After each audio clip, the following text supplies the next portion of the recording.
They didn't actually call it preeclampsia, but I had preeclampsia.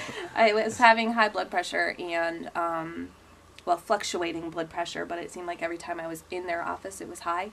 And what was the second thing? I didn't have the protein in the urine. Right, no ketones. What was the other thing I did have? Swelling. Yes, swelling. Thank you. Right, yeah, swelling, that's it. Forgot that. Swelling in my feet and legs, and so they put me on bed, well, not really on bed rest, but reduced activity, took me out of work, and told me to lay on my left side as much as possible, and they kept wanting to induce me. Like, I went to the doctor Monday, and they wanted to induce me that Friday because of the preeclampsia that I was having, and I was like, let's just wait until Friday and just see what happens, and then ended up having him on Tuesday. Well, Tuesday night, Wednesday morning. So. And 2 o'clock that morning, Sarah felt her first contraction and gave me the nudge and says, "I think I need you." And it's about that time where I said, "We can go back to bed, we can go back to sleep, we can sleep through these."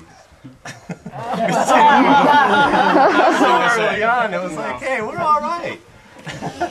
So we went upstairs, we drew a bath to hang out at home before we went to the hospital because we wanted to make sure that we stayed really on our schedule. We didn't want to get put on a clock of, well, you need this, you haven't dilated this. We really didn't want drugs.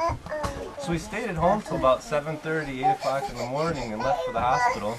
And we got there, they took us to the admitting room and made sure that we were in labor, so they hooked us up to all the machines to say, okay, I guess you are in labor. It was interesting though, the different, I don't know, the way the hospital staff was and the way things were. And they were, some were very helpful and some were very, protocol. I drank a ton of water, a ton. One of those big bottles we kept refilling, and I probably took a sip after every contraction. And the whole time I took very, very deep breaths from probably 5 in the morning or a little before that, from the time that we were here and I had intense contractions till the baby was born. I did those really deep breaths that I learned from you. But did they feel comfortable? Yes. To you? And I kept thinking, like a little more natural? They were a regular pattern too, not, I mean, the first time around with our first son, they were just so irregular. They were very long and the contractions. They never dropped off. And this time they were, they were up and down and up and down.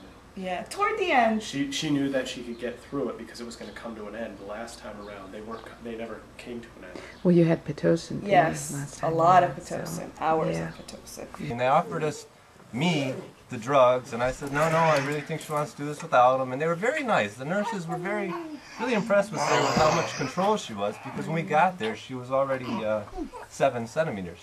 So she was that far along and just in control of everything. No, my water didn't break at all. Right, yeah. Until I was 10 centimeters. Yes, it was very euphoric watching her kind of breathe through all those contractions. You definitely go into another world, like you said. You go somewhere else and you just deal with each one at a time. And there were a few times I said, I don't think I can do it anymore. But she'd come so far. Yeah. I mean, had been through so much, and to have the machine. So what did you say then, Jay, when she said that? You've gone so far. Yeah. This is nothing compared to the contraction I saw before, because they had like a little meter of your contractions. I'm like, that was nothing. That was like a 60. You went right through a 90. It's so, Yeah.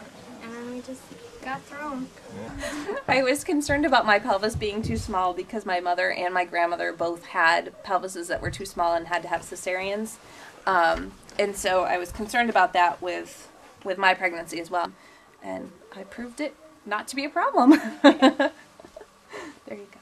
And there was certain things like common sense stuff that even I was thinking, what are they doing or what are they not doing? And I don't have any experience with this stuff. I was afraid of childbirth before she got pregnant. And so a few issues did arise, but I think the three of us that were there, Kelly, her mother, and I, we were aware of it. But Jenny was there too. What? Jenny was there. Jenny was there, yeah. I mean, we were able to, I think, shut it off and just deal with it ourselves. But I had to be an advocate at one point for my wife, and you know, it was both hard and not hard to do. Well, what do you mean by advocate? Well, they just, at one point it didn't seem like they were paying too much attention, just they had other childbirths going on, the phones were ringing, all that other stuff, so I told them they could leave, because we didn't need them. And things kind of changed then, you know, but I don't like being a jerk, but, yeah. So.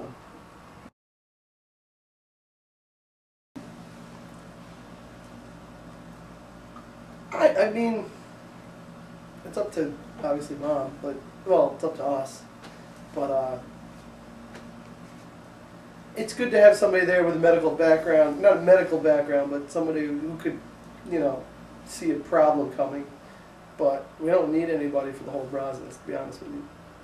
It's nature, you know. Take care of yourself. The week after he was born, so he was born on I started labor Tuesday night into Wednesday morning. This week, Tuesday night into Wednesday morning, so 1 week later, he actually slept from 12:30 till 6 a.m., which is the whole time that I had labored before getting to the hospital, from 12:30 till 6 a.m. And then he was feeding from like 6 o'clock until, 6:30 or whatever. But at 6:24, he actually took a big deep breath, a gulp of air, which is the time that he was born the week before. So it was very interesting to watch him at that time.